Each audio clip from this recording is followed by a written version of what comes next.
Dice reading এর মাধ্যমে দেখবো তোমার লাভ লাইফ বা কর্মক্ষেত্রে কি পরিস্থিতি আসতে পারে আগামী 2-4 দিনের মধ্যে।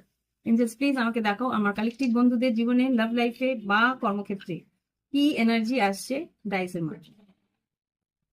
ওকে,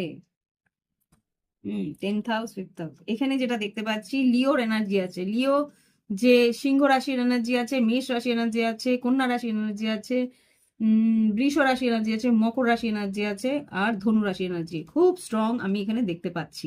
ওকে, তো এখানে যেটা বুঝতে পারছি তোমাদের কর্মক্ষেত্রে ভীষণ পাওয়ারফুল একটা গো গেটার এনার্জি থাকবে। তোমরা এগিয়ে যাওয়ার পথে একটা ভীষণ উৎসাহী থাকবে। ওকে, সিংহ রাশি যেরকম যখনই টার্গেট পয়েন্ট আউট করে সিংহ রাশি কিন্তু সেটা অবশ্যই হাসিল করে নেয়, তাই তো? সিংহ রাশি বলো, মেষ রাশি বলো, ধনু রাশি বলো, আর বৃশ্চিক রাশি, এরা কিন্তু খুব স্ট্রংলি নিজেদের ফোকাসের উপরে অনড় থাকে। তো সেই রকম ভাবে তুমি এগোতে পারবে। আর মকর রাশিও আছে, তোমাদের উন্নতি আছে।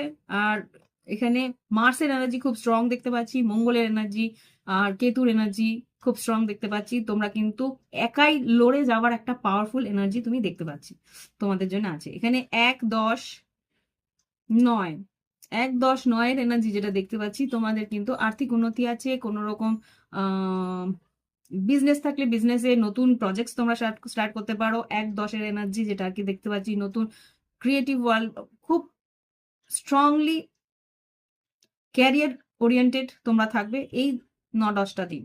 ওকে, আর 8-এর এনার্জি খুব খাটনি দিয়ে তোমরা কিন্তু কাজটাকে এগোনোর চেষ্টা করবে। আর 9-এর এনার্জিটা যেটা বলছি, তোমাদের কিন্তু আর্থিক উন্নতি হবে আর ভীষণভাবে তোমাদের পিতৃপুরুষদের একটা আশীর্বাদ তো থাকবেই, তার সঙ্গে তোমার ইচ্ছে পূরণটাও হবে। ওকে, 11-র এনার্জি যেটা বলছে, 11-র এনার্জি কিন্তু ইচ্ছে পূরণ, লং টার্ম একটা বড় কিছু ইচ্ছে পূরণের একটা ইন্ডিকেশন আছে।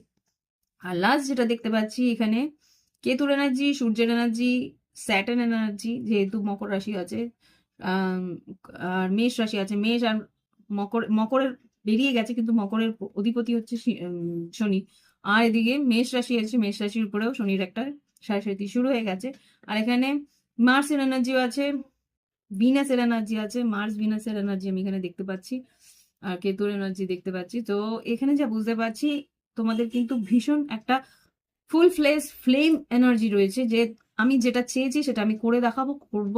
তার জন্য আমার যতই বাধা বিপত্তি থাকুক না কেন সেটার থেকে আমি এগিয়ে যাবো। এই হচ্ছে গিয়ে রিডিং। ভালো লাগলে লাইক দিও, কমেন্ট।